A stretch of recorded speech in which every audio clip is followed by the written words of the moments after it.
Espero que esteja tudo bem com vocês. Esse aqui é o nosso podcast, Pode Crer, da Rede Super de televisão. Eu sou o Fábio Lacerda e é uma alegria muito grande ter a sua presença. Você faz parte de tudo isso. E no dia de hoje nós estamos aqui recebendo uma pessoa muito especial, mas antes de apresentá-lo, eu quero fazer uma pergunta para você. Você acha que você tem ansiedade, depressão, síndrome do pensamento acelerado? Estamos aqui com o médico psiquiatra, Dr. Lucas Farnese. Seja muito bem-vindo. Muito obrigado, Fábio. Muito obrigado pelo convite. Vai ser um prazer aí a gente conversar sobre esse assunto e esclarecer a cabeça das pessoas aí sobre esses sintomas, né? Como identificar nelas mesmas, né? Ou identificar nas pessoas próximas e incentivar todo mundo a procurar ajuda. Exatamente. Doutor, eu acho que a gente nunca ouviu falar tanto de ansiedade igual agora, né? O povo já dá um diagnóstico, um autodiagnóstico. Eu tenho ansiedade, eu sou ansioso, eu estou com ansiedade. E se fala muito nisso. Mas antes disso, eu quero fazer uma pergunta para o senhor, que o senhor é psiquiatra. Eu tive uma infância que, assim, psiquiatra é coisa de doido, né? Se você for no psiquiatra, você tem que estar no hospício, você tem problema mental, é sério, né? O senhor acha que isso já foi desmistificado, assim, isso já acabou na população em geral, esse pensamento? Não, ainda não, na cabeça das pessoas não. Tem gente que acha que sentar no consultório da gente sai com a marca da besta, né? Sai com uma marca ali que sou doidão, sai tatuado alguma coisa na testa que fala, meu Deus, né? E a gente vai tentando desmistificar isso, né? Fala, olha, não precisa ser o grande evento da tua vida, ir no psiquiatra, fala, meu Deus, né? Aquele evento que você vai se preparar, né? Vai escondido. Fala, tanta coisa que a gente ajuda, é uma orientação, é conversar sobre relacionamento, ver o que pode melhorar ali no dia a dia. Só que ainda tem muito estigma do passado, né? Porque anteriormente não tinha tanta medicação, não tinha tanto tratamento, não tinha tanto conhecimento disponível. E o tratamento era tirar a pessoa de circulação, né? Então tinha aqueles manicômios, né? Que se prendiam as pessoas, né? Aqueles tratamentos nem tão humanos assim, né? Muitas coisas aconteciam e isso fica estigmatizado até hoje, né? Tem muita gente que acha que psiquiatra vai tratar quem está no manicômio, quem está surtado, quem enlouqueceu, né? Quem está com surto psicótico. E é também, né? Claro que se você pegar alguém com surto psicótico, você não vai levar ele no cardiologista, você vai querer um bom psiquiatra para avaliar.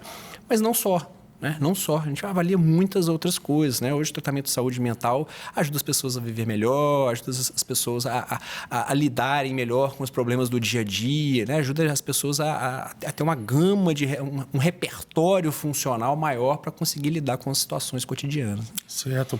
Doutor, e quando a gente fala em ansiedade, né?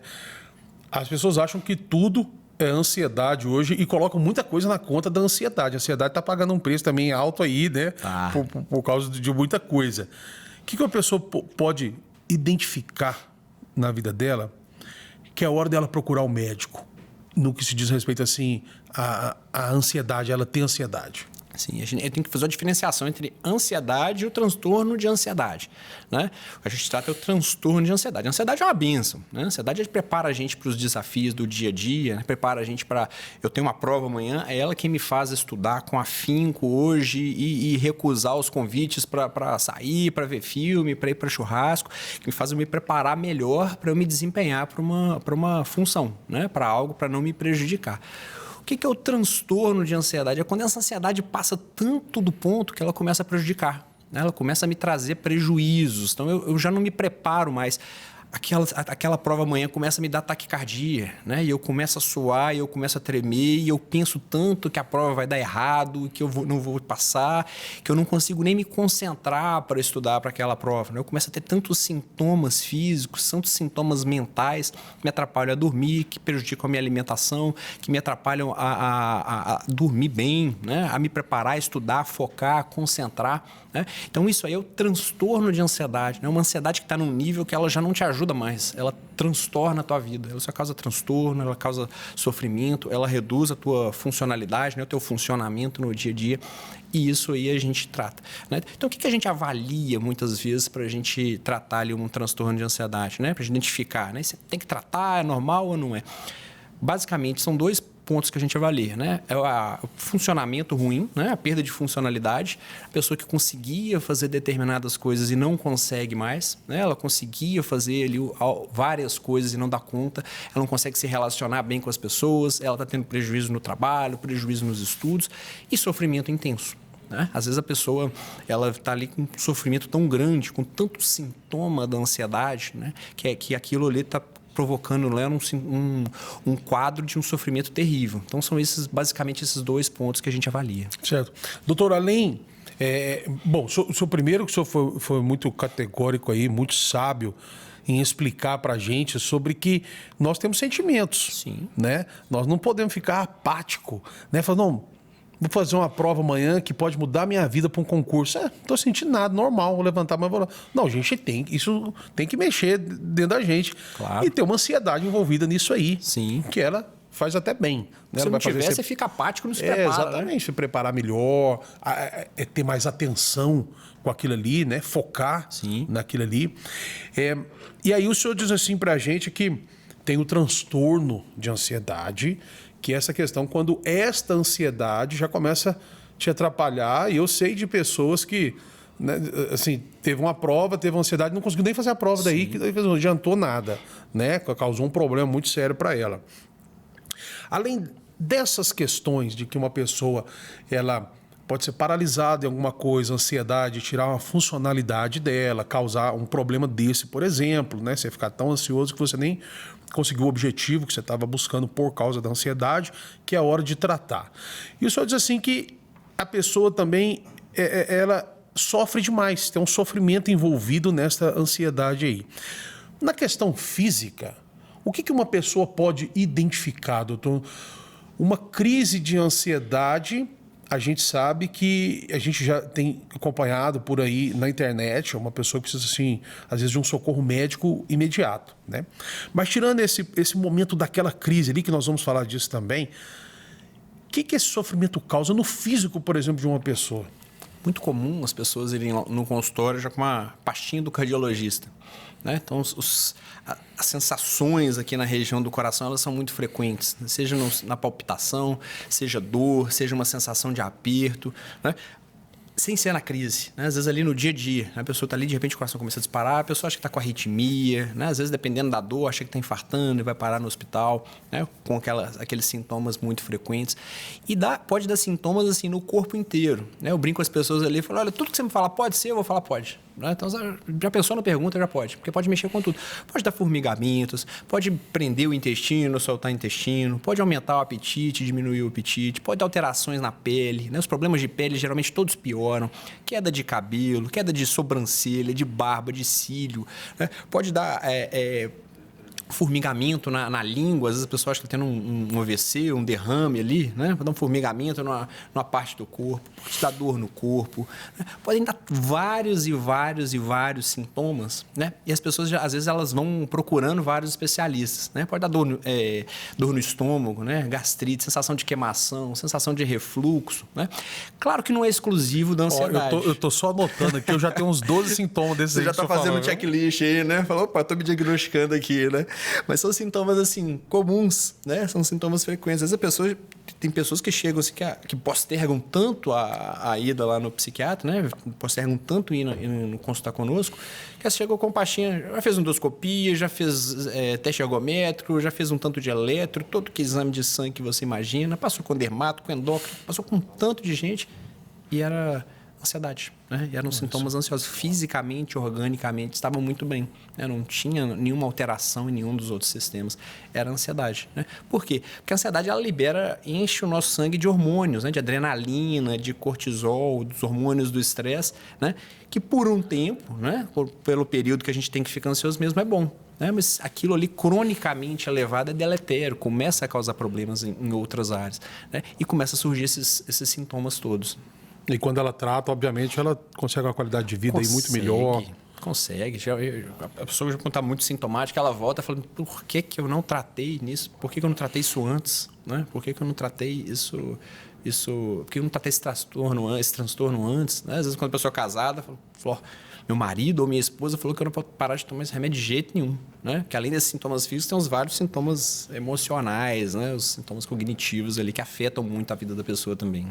E o senhor acha que a ansiedade é uma coisa, como se fosse um medo também, doutor? Assim, a pessoa que está com medo numa casa, né? Você vai para o interior, lá na roça, lá. Eu fui criado na roça, já morei na roça, e tinha umas histórias de assombração lá, que algumas pessoas ficaram com muito medo, como eu, por exemplo, determinados caminhos lá onde eu morava, eu não passava sozinho de jeito nenhum.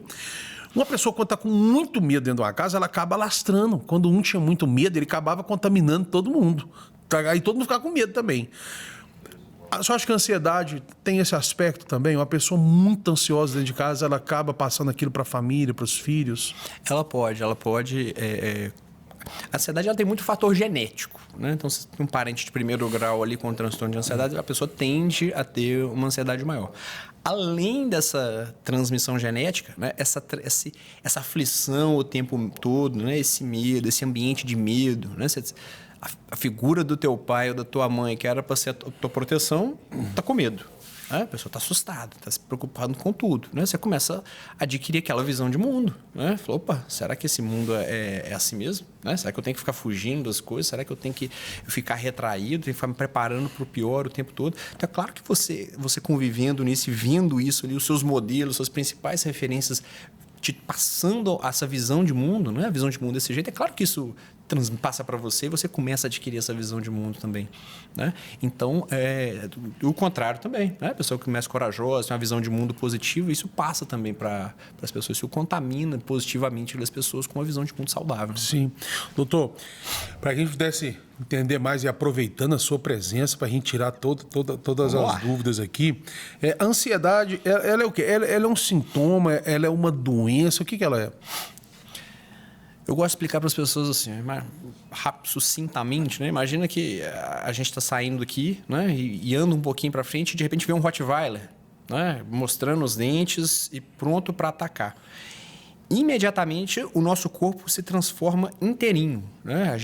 O que a gente estava pensando, a gente para de pensar. Se estava com sono, o sono passa.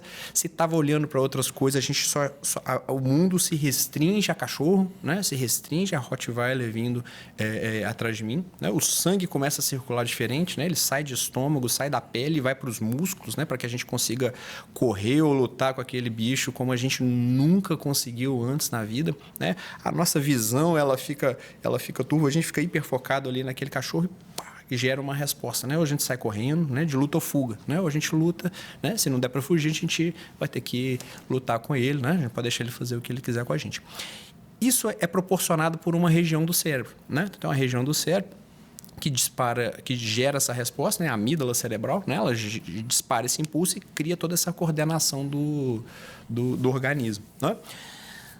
Por que essa área não pode começar a funcionar errado e começar a disparar para situações inadequadas? Né? Então, de repente, eu começo a me preparar para lutar com um Rottweiler, mas é só uma prova amanhã.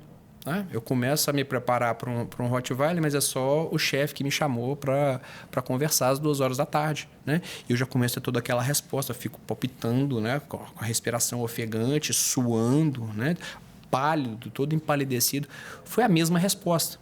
Né? Claro que no Rottweiler a resposta é mais intensa, né? Um estímulo ali que pode te matar naquele momento, mas é a mesma resposta. Então, às vezes você tem uma resposta assim para um estímulo, uma resposta assim para um estímulo, sim. O estímulo é pequenininho e eu tenho uma resposta gigantesca. Às vezes não tem nem estímulo, às vezes eu não tenho estímulo nenhum.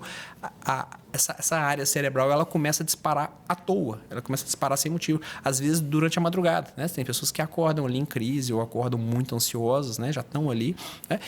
E nessa situação, né, com esse mau funcionamento do circuito ali da ansiedade, a gente tem que tratar. Né? Não tem como eu me concentrar, não tem como eu tô ali, aquela área disparando, eu falar, calma, fica tranquilo, tá tudo bem, não tem nada não vai acontecer. Não é assim que funciona. Né? A região está disparando, vai acontecer. A gente está focado, né? O nosso organismo está todo organizado para pensar que vai acontecer alguma coisa. Porque quando tem um Rottweiler, a gente tem que pensar que vai acontecer, né? Vai me destruir e vai acontecer mesmo se ele me pegar. Né? Então eu corro como nunca ou brigo como nunca, se for possível. Então, sucintamente, assim, é isso que acontece. Tem uma região ali cerebral que começa a disparar de uma forma inadequada, né? Que é o transtorno de ansiedade. Ela está disparando em momentos inadequados. É como se você se preparasse para uma corrida, fizesse toda a preparação, mas no outro dia você fosse só fazer uma caminhada. Só você fazer nem uma corresse. caminhadinha. Seu organismo está pronto para lidar com uma ameaça da mais terrível, só que não tem nada acontecendo. Né? E aí, porque quando tem o Rottweiler ali, e o coração dispara, e a gente fica ofegante e começa a suar, é normal, ninguém assusta. Só que se acontecer isso agora, aqui não está acontecendo nada, e pum, de repente eu começo a sentir essa coisa toda, você acha estranho, você fala, meu Deus. Né? E aí você no coração disparando, começa a doer, começa a dar aquela falta de ar, você fala, eu estou infartando. Né? Não aconteceu nada, por que eu estou assim? Por que eu estou desse jeito? Né? E fica ali passando mal um tempão depois. Né? Então, é esse transtorno que acarreta para a vida da pessoa. E o que é interessante? Não começa assim. Né? Não começa desse jeito, começa levinho. Né? Então, as pesquisas mostram ali, né? Os estudos mostram que o tempo entre começar um transtorno de ansiedade e a pessoa buscar ajuda leva cerca de 10 anos. Cerca de 10 anos. 10 anos na média que as pessoas levam. Por quê? Porque a gente vai se adaptando. Né? Então, eu fico ansioso de ir ali no quarto andar, eu não vou. Eu fico ansioso de ir ali na esquina, eu não vou. Eu fico ansioso de... Eu me irrito com o cara do estacionamento ali da frente, eu não estaciono ali mais. Então, o mundo vai se restringindo e por um tempo vai dando certo. Né? Eu vou deixando de fazer determinadas coisas, né? Só que a coisa vai aumentando, vai cronificando. Né? Eu converso com as pessoas assim, o corpo sussurra. Quando a gente não ouve, um dia ele grita. Um dia ele começa a gritar. Falou, você vai ter que dar atenção, cara. Você vai ter que olhar o que está acontecendo aqui. Né? Porque não é normal. Né? Não é normal. Eu estou te avisando, estou te mostrando que não tá legal. E a gente não escuta. Muito do trabalho de conscientização que a gente faz é para as pessoas identificarem os sintomas lá no comecinho. Né? Lá no comecinho, né? Elas conseguirem ver que determinadas preocupações não são adequadas, né? Que determinadas evitações, né? Que é o mecanismo de enfrentamento ali que a gente usa para situações que a gente tem medo, né? Evitação, tem medo ali, eu não vou ali. Né? Pronto, está resolvido, não sinto medo. Né? Só que isso vai criando uma restrição na vida da pessoa, né? Que a vida dela vai entrando em colapso. Porque, de repente, eu não consigo trabalhar em qualquer lugar, eu não consigo ir em qualquer lugar, eu não consigo conviver com qualquer pessoa. Né? E, uma hora, esse mecanismo não vai funcionar mais. Né? Ele vai dar problema. Uma hora vai te causar outras situações que vão influenciar diretamente no seu convívio diário. Doutor, o senhor disse assim que é muito bom a gente falar, né, como eu te disse no início, sobre ansiedade, porque a gente nunca se ouviu tanto falar em ansiedade.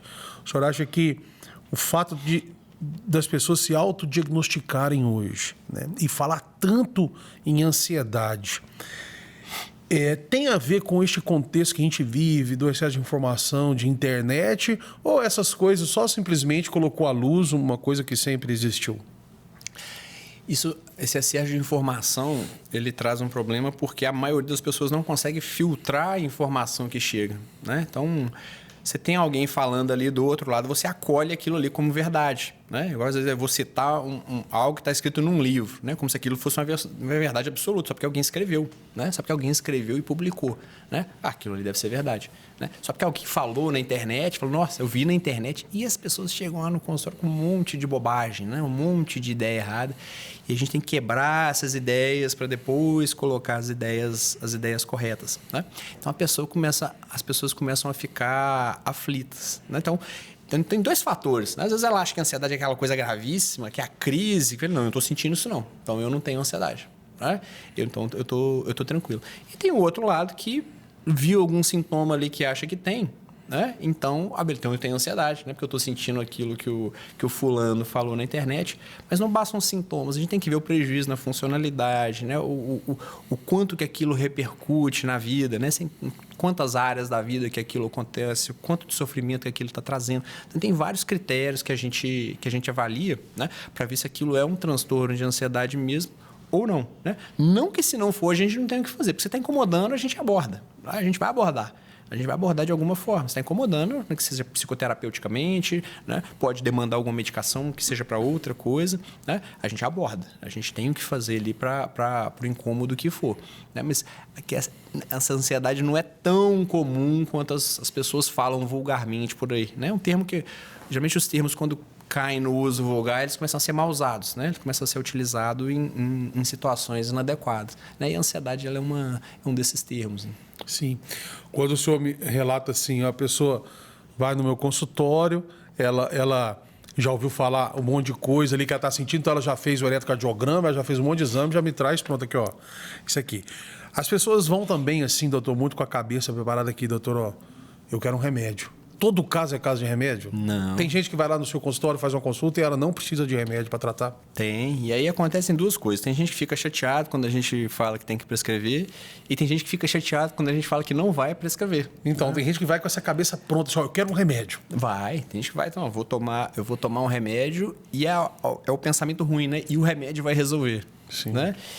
Só que não é o remédio que resolve. O remédio ele dá uma ajustada nesse circuito, só que a gente tem que tratar a causa, né? O que dentro do teu estilo de vida aconteceu que ficou assim, né? Que levou a essa situação e que a gente pode mudar para quando a gente tirar a medicação você continuar firme, né? As pessoas me perguntam ali, tem cura? Eu falo, brinco assim, parafraseando, falei, eis que coloco diante de ti dois caminhos, né? O da cura e o da doença. Então não tem assim a cura, tem um estilo de vida que sustenta a tua melhora, né? Não tem uma cura assim, eu vou tomar o remédio aqui por um tempo e depois eu vou tirar, eu vou dormir pouco, trabalhar demais, sem descanso, comer de qualquer jeito e vou continuar bem. Não tem jeito, né? Essa cura ela não existe, porque esse estilo de vida não é para ninguém, né? Ninguém devia viver assim, né? Então, se você conseguir formular bons hábitos, a gente ajudar você a resolver os conflitos, encarar os seus problemas do jeito que eles são, né? Não do jeito que você imagina que é, né? E coordenar o teu corpo bem, né? Se exercitar, dormir bem, se alimentar bem, né? A gente coloca um conjunto de hábitos para quando a gente tira a medicação, continua firme, né? O que acontece demais? A pessoa fica aqui só na medicação, toma. Um dia quer tirar, quando tira, cai. E aí começa essa crença popular super comum e disseminada que o remédio vicia. Depois que você começa o remédio, não dá para sair mais dele. Estou dependente do remédio, né? A pessoa toma um remédio de pressão. Se ela parar de tomar a pressão sobe. Ninguém fala que o remédio de pressão vicia. Ninguém fala isso. Se você não diminuir o sal, não começar a se exercitar, perder peso, diminuir gordura, a pressão não normaliza. Você tira a pressão, a tua pressão sobe. Tira o remédio da pressão, a tua pressão sobe. Ninguém fala que o remédio de pressão vicia. Mas com a psiquiatria ali, o remédio vicia, o remédio que o psiquiatra passa, ele gera dependência. A grande maioria não dá dependência nenhuma. Mas eles não vão resolver. Não é um remédio que você vai tomar um ano, você só vai tomar um remédio, vai mudar mais nada e depois a gente vai tirar e vai ficar tudo bem. Não é assim que o tratamento funciona. Não é assim. O senhor parafraseou, deu o exemplo aí, né? Parafraseando um versículo bíblico que está em Deuteronômio 30:19, né? Que diz assim: eis que hoje tomo os céus e a terra como testemunhas contra ti, de que te propus a vida e a morte, a bênção e a maldição. Escolhe, pois, a vida para que viva você e a sua descendência. Quantos por cento que o senhor acha, ou se tem um estudo assim, ou dentro da sua experiência de atendimento, quantos por cento que o senhor acha das pessoas que estão com ansiedade hoje, com quadro clínico assim, de ansiedade, aquilo diz respeito a um estilo de vida da pessoa, as suas próprias escolhas? A imensa... Você acha que é a maioria? A imensa maioria, mas não que a... É porque a ansiedade é um modelo... Por que dá ansiedade? Né? A gente fala biopsicossocial. O que é isso? Então tem um componente biológico, né? Eu tenho ali a minha tendência a ter a ansiedade, né? Eu tenho ali o meu funcionamento psíquico, né? A forma como eu penso, como eu encaro as coisas, né? Eu vejo um problema, o que eu penso sobre aquele problema, né? O problema que me aflige ou eu que não consigo lidar com o problema, porque é totalmente diferente, né? Se eu achar que eu não consigo lidar com o problema, eu aprendo, eu vou lá e invisto em aprender a lidar com o problema e resolvo. Mas se eu falo assim, se é um problema insolúvel, né? Eu me coloco uma vítima daquele problema, então o mundo ele começa a ficar mais difícil para mim, né? Eu começo a não querer entrar em qualquer lugar, né? E social, os acontecimentos da vida, né? Claro que eles desencadeiam, né? As pessoas que têm uma vida mais difícil, mais traumática, tem pessoas ali que estão em situações de abandono, de abuso, ou que tem que às vezes não precisa nem ser nesses extremos, né? Às vezes eu tenho que... Chegam pessoas ali com estilo de vida, né? Eu atendi uma cliente uma vez que ela trabalhava 8 horas e tinha que 3 horas para ir e 3 horas para voltar do lugar que ela trabalha.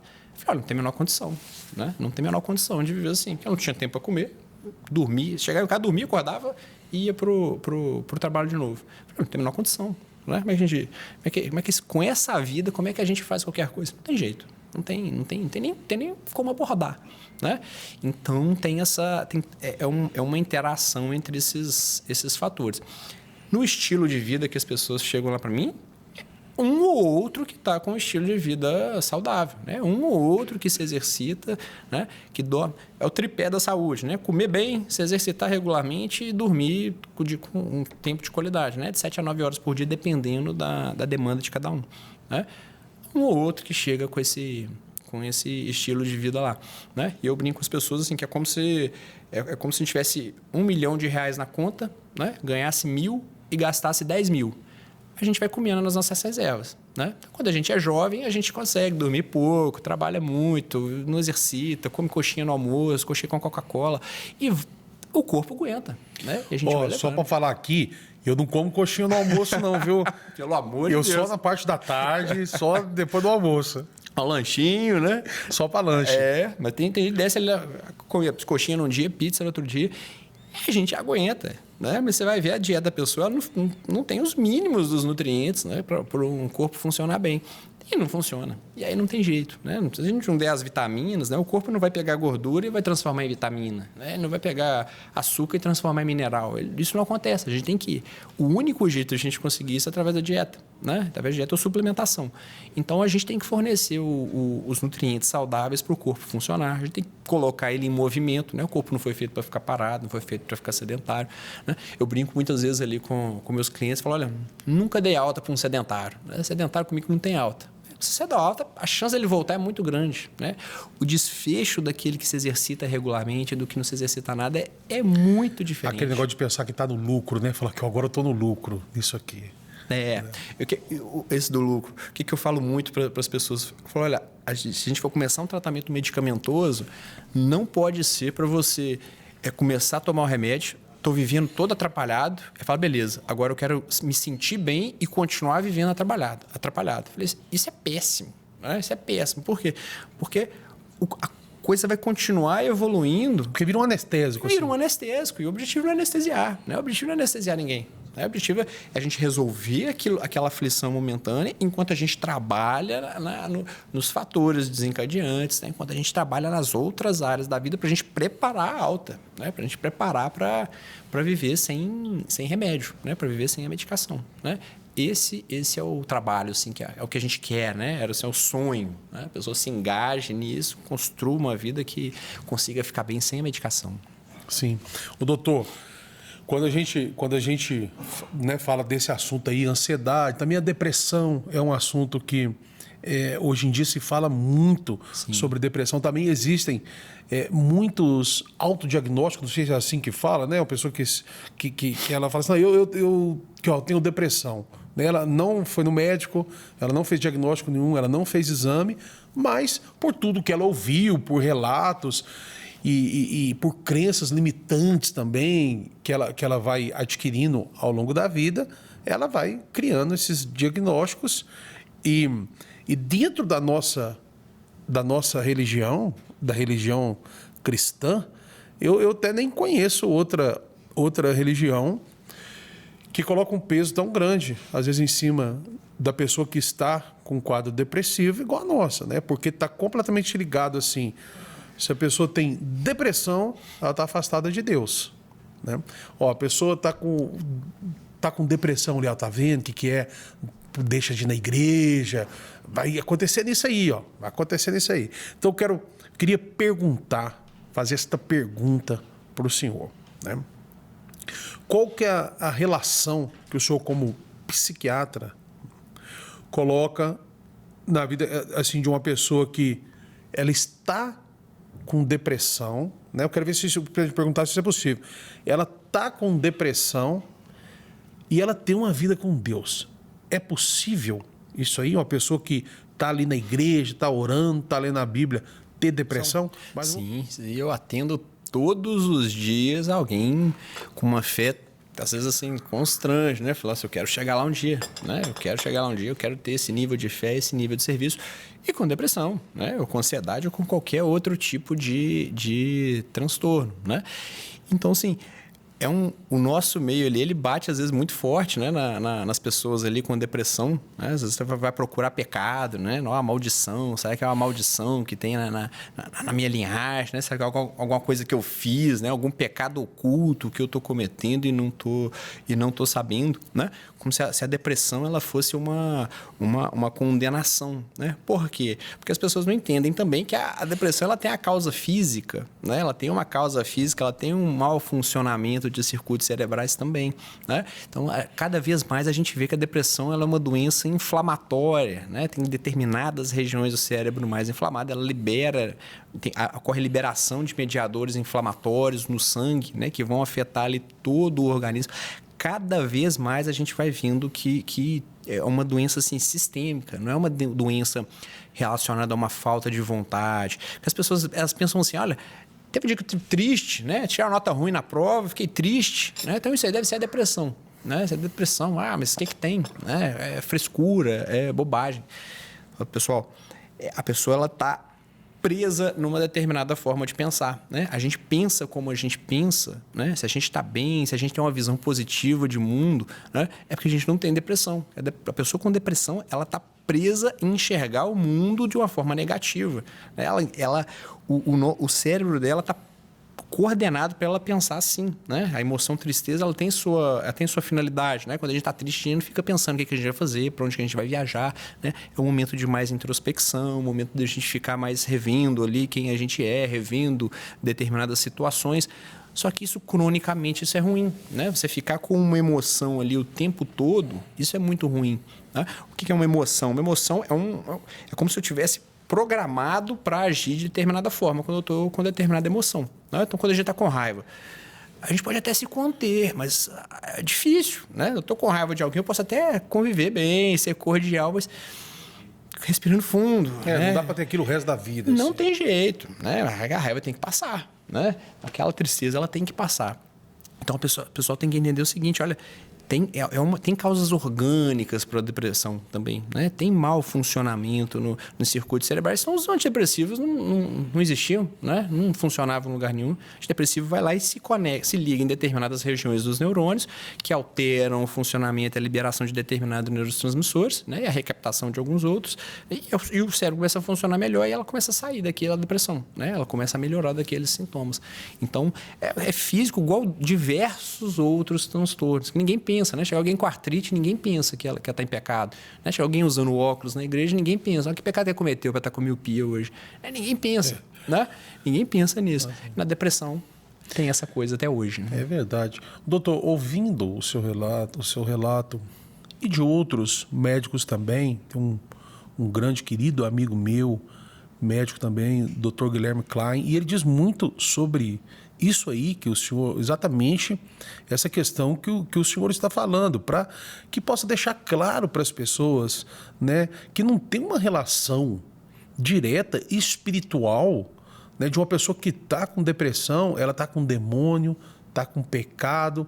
Mas a gente vê também, doutor, dentro desse universo aí, que há uma dificuldade muito grande da família lidar com uma pessoa que está com quadro de depressão, né? Porque no consciente coletivo popular, a gente sempre ouve falar assim, pô, fulano está com depressão, aí uma pessoa quer ajudar da família, ele vai lá e fala assim, não, pá, não fica assim desanimado não, olha aí para a vida, olha aí quantas coisas boas Deus fez, abre essa janela aí, vai viver, ó, se você está com depressão não pode esmurecer não, se esmurecer aí ela toma conta, né? Lutar contra aquilo. E quando a gente vai para uma questão técnica, vamos botar essa questão médica, a gente vê que não funciona bem assim, né? Se o senhor pudesse dar um conselho para as famílias, assim, um familiar está com depressão, o que essa família poderia fazer? Obviamente, além de primeiro lugar, e nós que somos bons cristãos, orar e levar para o médico. Eu sempre falo assim, essas questões de doença, doutor. Falo assim, ó, existem determinadas doenças, Deus ele tem poder para fazer tudo. Sim. E o senhor, como um bom médico e outros bons médicos, essa autoridade nunca lhe é tirada dos céus. Mas eu falo assim, o médico ele é uma autoridade levantada por Deus, né? Então, eu sempre digo assim que às vezes a nossa oração é para que Deus coloque luz para a gente ser encaminhado para um bom profissional, Exatamente. Né? Que aquele profissional, dentro de todas as coisas que ele estudou, pode acontecer um milagre na sua vida. Né? Então, se o senhor pudesse falar para uma família que tem alguém que foi diagnosticado com depressão, faz um tratamento médico, o que esses familiares poderiam fazer no sentido de falar, de ter uma postura que vai ajudar essa pessoa? O primeiro é a pessoa se orientar sobre o que é, né? Sobre o que é a depressão, porque tem determinadas falas que elas podem parecer motivacionais, motivadoras, podem vir com a melhor das intenções, mas elas destroem emocionalmente a pessoa, né? Fala, olha, você tem que reagir, né? Hoje a gente está assim, no império da vida boa, né? Se você tem uma vida boa, você não pode ficar mal. Você ganha bem, é bonito, trabalha, tem uma vida bacana que milhões de pessoas queriam ter e você tá assim. Não, vamos levantar, vamos reagir. E a pessoa, o que vai acontecer imediatamente na mente da pessoa? Culpa. Fala, pô, é mesmo, hein? Eu tô assim, eu tenho uma vida tranquila, e mesmo assim eu tô assim, eu não valho nada mesmo, porque não tem jeito. Então, se minha vida já é boa e eu tô mal, né? O que me resta? Né? O que vai me sobrar para mim? Né? Não tem o que acontecer. Porque tem uma crença na cabeça das pessoas também que depressão vem de vida ruim. Né? Aconteceu alguma coisa para a pessoa ter tido depressão. E assim, não aconteceu nada. A vida tá ótima, às vezes a pessoa tá na melhor fase da vida dela, tudo dando certo, de repente dá aquela desanimada. Né? O sonho dela acabou de se realizar, ela vai lá e dá aquela desanimada. Né? E entra, e vai, o quadro vai piorando, a gente entra num quadro de depressão. Então é se orientar bem, né? Estimular o tratamento. A pessoa com depressão, mas ela não quer melhorar. Vou falar uma coisa para vocês, gente. Não é normal alguém não querer melhorar. Não é normal a gente não querer. Isso faz parte da doença. A pessoa não busca, mas ela não reage. Isso é parte do quadro. A pessoa não buscar, ela precisa ser estimulada. Ela precisa, às vezes, vai pegar na mão dela, às vezes precisa ir com ela no médico. Estimular ela a tomar o medicamento. Né? Porque às vezes o remédio leva um tempo para fazer efeito, a pessoa perde a motivação, a pessoa fala, isso não vai dar certo. Ela já está se sentindo culpada, já está com a visão de futuro da pior, né? Que tudo vai dar errado, que ela já não vale nada, cheia de culpa.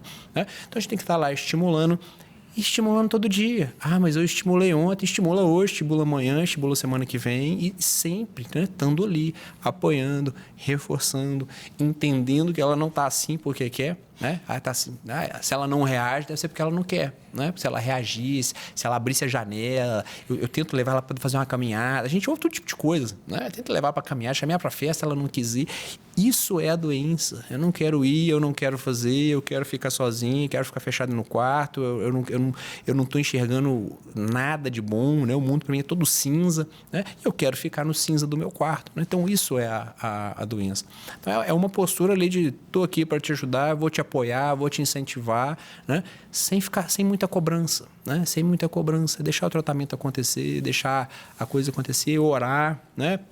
Sem colocar o peso espiritual na coisa. Eu creio em situações espirituais que acometem as nossas emoções, sim. Eu creio que Deus veio para curar, mas não é só isso. Né? Não é só assim, a cura não vem só através de milagres. Né? O milagre pode ser através de um medicamento que começa a fazer efeito, pode ser você ir num médico e vai falar uma coisa que você precisa ouvir, uma medicação que vai fazer um efeito tão bom, tão além do que a medicação faz efeito, que você vai melhorar. Né? Pode ser um milagre você encontrar um bom psicoterapeuta que vai te ajudar a organizar a tua vida e te ajudar a viver melhor. Né? Então tem vários... Eu brinco assim, às vezes tem a soberba gospel, né? Eu quero o milagre do meu jeito. Eu quero... Vou dormir, vou orar e quero acordar bem, tudo pronto, sem sintoma nenhum. Né? E às vezes não é assim. Né? Às vezes o processo ele é evolutivo, né? Ele não é ele não é assim, um corte, né? Um momento na vida. Exatamente. Eu acho muito importante a gente falar dessas coisas, que eu já estou aprendendo muito aqui com a sua entrevista, mas porque a gente recebe muitas perguntas, né? Eu ali na condição de pastor na Igreja Batista da Lagoinha, a gente recebe muito esse tipo de pergunta, assim, que liga diretamente à depressão, a quadro de pecado, de maldição e tudo mais. E as pessoas fazem uma verdadeira separação, assim, olha, se Deus não me curar instantaneamente, quer dizer que meu projeto de oração não deu certo, né? Só que eu sempre fico falando com as pessoas assim, falei, gente, imagina só, quando eu tenho alguma coisa, começa a acontecer alguma coisa comigo, na área de saúde, qualquer outra coisa, eu faço uma oração. Né? Eu faço uma oração. Então, assim, se eu tenho que amanhã entrar no bloco cirúrgico para fazer uma cirurgia e eu orei pelo meu problema, eu não vou chegar na hora de entrar no bloco cirúrgico e falar assim, ó, eu tentei resolver pelos caminhos legais da oração, não consegui. Então, assim, agora eu não preciso mais de orar, eu não preciso de fazer nada, porque o médico vai me operar. Agora o médico é que vai ver ali. Não, eu faço uma oração também, senhor. Toma a mão desse médico. Claro. Entra nesse centro cirúrgico, me abençoa. Então, eu sempre falo, olha aí, Deus, quando a gente ora, existe exatamente isso, existe um processo. Deus, ele pode fazer qualquer coisa que você precisar, mas olha, entenda bem, né? E isso coisas que me ensinaram em relação a isso aí. Hoje eu estou aprendendo mais ainda com o senhor. Eu quero ver se o senhor concorda. Se o senhor não concordar, o senhor pode falar, viu, doutor? Não tem problema nenhum. Mas, veja bem, se determinado assunto, né, determinado problema, tem um remédio, tem um tratamento, e eu querer ignorar aquilo ali porque eu vou fazer uma oração, eu acredito assim, que é eu desrespeitar o projeto de Deus. O processo de Deus na minha vida. Sim. Então, né? Se tem uma coisa ali que eu posso mudar... O exemplo da cirurgia, você vai orar pelo teu pós-operatório, pela cicatrização, para não infeccionar. E quem falou que aquilo não pode ter sido um milagre? Um milagre, né? Uma intervenção ali divina, né? Na tua cicatrização, na tua recuperação, né? Então, assim, é claro que tudo isso influencia, né? E dentro do que eu acredito que Deus vai liberando curas através de descoberta de novos medicamentos, né? Eu não creio que essas descobertas elas foram assim, obra do homem, né? Nasceu um cara super inteligente, ele descobriu e falou, olha, vou liberar cura através de novos tratamentos, de novas intervenções, né? Através de você orando ali, buscando alguém que vai intervir de uma maneira mais adequada na tua vida, né? Você não vai de qualquer jeito, né? Você não vai ali em qualquer... Você ora, né? Você escolhe ali, se não tiver muita escolha, muita opção, muita condição de escolher o médico que você vai, mas que você ora para aquele que você vai, ele te ser iluminado, te prescrever bem, te indicar para os melhores tratamentos, né? Te conduzir ali, que aquele tratamento faça efeito, né? Às vezes a gente recebe... Chegam clientes para a gente em estado tão grave que a gente prescreve a medicação, você fala, ele vai voltar mais ou menos. Ele volta assim, plenamente recuperado, que a gente até assusta. Você fala, nossa... melhorou muito, né? Melhorou demais. Eu falei, ótimo, que maravilha, né? E tem outros ali que às vezes num caso brando você passa um melhor remédio para aquele código e a pessoa volta às vezes pior, né? Ela volta pior, o remédio não fez nada de efeito, né? Não fez efeito nenhum. Então não se limita só a medicação, né? A gente que trabalha com isso, a gente vê que não é só remédio, né? Só o remédio não resolve. Não é só a medicação que vai entrar, tem tantos fatores que influenciam numa recuperação verdadeira, né? Uma recuperação profunda, né? Que vai muito além, muita coisa a gente não tem explicação. É verdade, olha, e a gente vê ainda dentro dessas questões de espiritualidade e de tantas do excesso de informação que a gente recebe, né? A gente acha que um medicamento novo, pode ser Tem gente que acha que vai tomar um medicamento, vai tomar o chip da besta, né? Vai acontecer tanta coisa. Só que a gente olha para a história, a gente percebe assim, doenças que ceifaram a vida de muitas pessoas e que eram incuráveis, e quando a pessoa era diagnosticada com determinada doença, ela já estava condenada à morte. Hoje se resolve com um comprimido, muitas vezes. Exatamente. Né? Hoje já acabou, aquilo já não é mais um problema, aquilo já não é mais uma emergência dentro do hospital. Não, fulano está com isso, então toma isso e está resolvido na maioria dos casos. Então a gente consegue ver aí que Deus, ele na sua infinita grandeza e sabedoria, né, deu esta condição para o homem, né, de diagnosticar. Eu sempre costumo dizer assim, lá nas nossas reuniões na igreja, falo, o diagnóstico já pode ser uma grande bênção de Deus para a sua vida. Porque quantas pessoas às vezes vêm procurar a gente, doutor, sofrendo, orando, porque ainda não se sabe o que ela tem. Ainda está procurando o que ela tem. E ela já está assim, sofrendo com isso e orando. Então, assim, Se você tem um diagnóstico preciso, Sim. já é uma grande bênção de Deus na Com sua vida, certeza. que você vai poder saber qual que é o tratamento adequado, o que você tem que se submeter, para que você possa receber. É um milagre completo. Sim, e existe o sofrimento da doença, né? E o que a gente está aqui nesse bloco querendo tirar é o sofrimento por estar sofrendo, né? Que às vezes é um sofrimento maior ainda para a pessoa, né? Falar, meu Deus, eu não podia estar com isso, né? Eu que faço isso, jejuo, oro e estou sentindo essas coisas, né? Nada disso está adiantando, né? Nosso cérebro ele tem um viés de negatividade que a gente se conecta mais com as coisas negativas do que com as positivas, né? Então, a gente tem muita facilidade em acreditar que se eu quebrar um jejum, né, Deus quebrou, né? Você falou que ia jejuar e não jejuou. Mas a gente tem muita dificuldade, às vezes, para acreditar que a nossa oração está sendo ouvida, né? Que um jejum está tendo uma eficácia espiritual, né? na nossa vida. Então, a gente se conecta muito fácil com esses pensamentos. E a gente tem que entender isso, a gente tem que entender o funcionamento do nosso cérebro. A gente se conecta muito com culpa, a gente se conecta muito com o que a gente está fazendo não vai adiantar, né? Não está tendo retorno, Deus não está ouvindo, né? Minha oração deve estar bloqueada, porque eu devo ter algum pecado ali que eu sei, ou às vezes eu nem sei, né? Mas deve ter alguma coisa bloqueando essa oração. A gente se conecta muito com esse tipo de pensamento. E quando a gente está adoecido mentalmente, a gente se conecta com muito mais facilidade, né? A gente começa a se culpar e se martirizar e começa a enxergar qualquer coisinha que a gente fez e falar, foi isso, né? Foi por isso que eu estou sentindo assim. Então, a gente tem que entender o que é a doença, né? E, principalmente, quem está de fora entender, né? Ela tem que olhar e falar, tá acontecendo isso com ela, não, vamos conduzir. Ela vai, às vezes, falar, argumentar. Você fala, não, tá bom, mas vamos lá, e quebrando isso, né? E tentando tirar isso da cabeça da pessoa. Porque esse sofrimento, por isso estar sofrendo, né? Às vezes a pessoa sofre, está sofrendo mais por ter depressão, né? Chega lá sofrendo tanto por ter ido no psiquiatra, mais do que com a depressão, né? Nossa, eu nunca vim no psiquiatra, nossa, mas eu estou tendo que vir aqui, olha que ponto que eu cheguei, né? Um pensamento totalmente criado por ela, totalmente fora da doença. Isso é tão sério, essa questão da gente criar esses pensamentos, que eu vejo assim, às vezes a gente não está bem, a gente está passando mal, e a gente já começa a achar que é um monte de coisa, né? Sim. O senhor é contra ou a favor da pessoa pesquisar no Google, assim, doutor, sobre uma doença, só para eu saber? Depende, né? Se a pessoa tiver Você acha que ela deve pesquisar? Não. Eu sou médico, hein? Meu menino nasceu, né? Ele tinha um mês, um pouquinho, né? Não tinha menos de um mês. E ele não estava mamando direito. A gente estudamos, já tinha trabalhado com amamentação na época da faculdade, só que ele não estava mamando direito, por dificuldade nossa.